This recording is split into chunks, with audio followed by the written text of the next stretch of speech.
চলবে না ওই সম্পর্কে একটি হাদিস আর শোনাই। বারাকে জিজ্ঞাসা করছেন কোন তাবেঈ যে হাদিসনি আম্মা নাহা আনহু রাসূলুল্লাহ সাল্লাল্লাহু আলাইহি সাল্লাম, রাসূলুল্লাহ সাল্লাল্লাহু আলাইহি ওয়াসাল্লাম যেসব কুরবানি করতে নিষেধ করেছেন মিনাল আদাহি, কুরবানি নিষেধ করেছেন সেগুলি বয়ান করেন। তো বলেন কামা রাসূলুল্লাহ সাল্লাল্লাহু আলাইহি ওয়াসাল্লাম, আল্লাহ রাসূল সাল্লাল্লাহু আলাইহি ওয়াসাল্লাম একদিন খুতবায় দাঁড়ালেন, ওয়া ইয়াদি আকসার মিন ইয়াদিহি, আর আমি সেইভাবে বুঝাইতে পারবো না যেভাবে রাসূলুল্লাহ সাল্লাল্লাহু আলাইহি ওয়াসাল্লাম বুঝিয়েছেন, তবে তিনি বললেন আরবাউন লা ইয়াজুজনা, চার রকমের কুরবানি করা জায়েজ নয়, চার রকমের কুরবানি করা জায়েজ না। আল আওয়ারাউ আল বাইয়ুন আওয়ারুহা, যদি আন্ধা হয়, অন্ধ হয় বা কানা হয়, একটা চোখ নেই আর স্পষ্ট বোঝা যাচ্ছে। দাজ্জালকে হাদিসে কি বলা হয়েছে? ইন্না দাজ্জাল আওয়ার ওয়া ইন্না রাব্বাকুম লাইসা বিআওয়ার, জেনে রাখো, সাবধান, তোমাদেরকে সতর্ক করছি, দাজ্জাল নিজের রব দাবি করবে, দাজ্জাল হবে কানা আর তোমাদের রব কানা নন। ওই রাব্বাকুম লাইসা বিআওয়ার, তো ওই আওয়ারের মুয়ান্নাস হচ্ছে আওরা।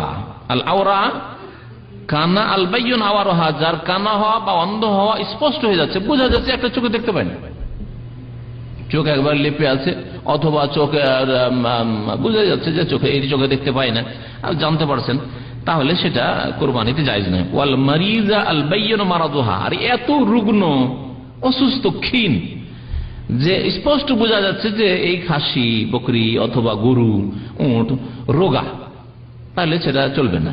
ওয়াল আরাজা আল বাইয়ুন দালউহা, আর যদি এমন ল্যাংড়া হয়, খোড়া হয়, যে স্পষ্ট খুঁড়িয়ে খুঁড়িয়ে হাঁটছে, বোঝা যাচ্ছে খোড়া হওয়াটা, তাহলে জায়েজ নয়।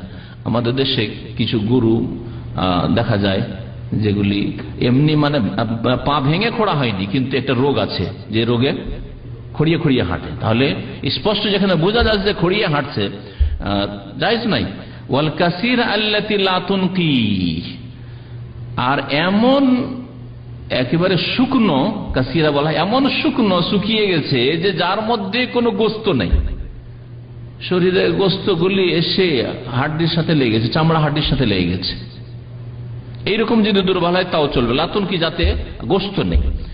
কুলতু ইন্নী আকরাহু ইয়াকুনা ফিল কারনে নাকসুন, আমি পছন্দ করি না যদি শিঙে কোন রকমের ত্রুটি থাকে, যদি শিং ভাঙা থাকে বা শিং না থাকে। কালা মা কারিহতাহু ফাদাহু ওয়ালা তুহাররিমহু আলা আহাদ, নবী করিম সাল্লাল্লাহু আলাইহি ওয়াসাল্লাম বললেন যে যদি কোনো কিছু কে তুমি যদি না পছন্দ করো, যে শিং নেই সেজন্য আমি এটা পছন্দ করি না, তাহলে সেটা ছেড়ে দাও, তুমি কোরবানি করিও না, কিন্তু কারোর জন্য হারাম করিও না, হারাম করিও না। তাহলে শিং ভাঙার ক্ষেত্রে কি করবেন? শিং ভাঙা যদি সামান্য কিছু শিং ভাঙা থাকে, যাতে একবারে গোড়া থেকে পুরো উঠে যায়নি, তাহলে অসুবিধা নেই, একটু ভাঙা হয়তো আছে। কিন্তু যদি পুরোপুরি ভাঙা থাকে তাহলে করেন না আপনি, অথবা আপনি সতর্কতা অবলম্বন করেন। নবী সাল্লাল্লাহু আলাইহি ওয়াসাল্লাম বলছেন যে তুমি অন্য কারোর জন্য সেটাকে হারাম করিও না। অথবা জন্মগত শিং নেই, কয়েকদিন আগে একজন জিজ্ঞেস করছিল যে শিং নেই, এতে কোনো অসুবিধা আছে? কোনো অসুবিধা নেই, জন্মগত কিছু ছাগল আছে বা গরু আছে, শিং নেই, তাতে কোনো অসুবিধা নেই ইনশাআল্লাহ।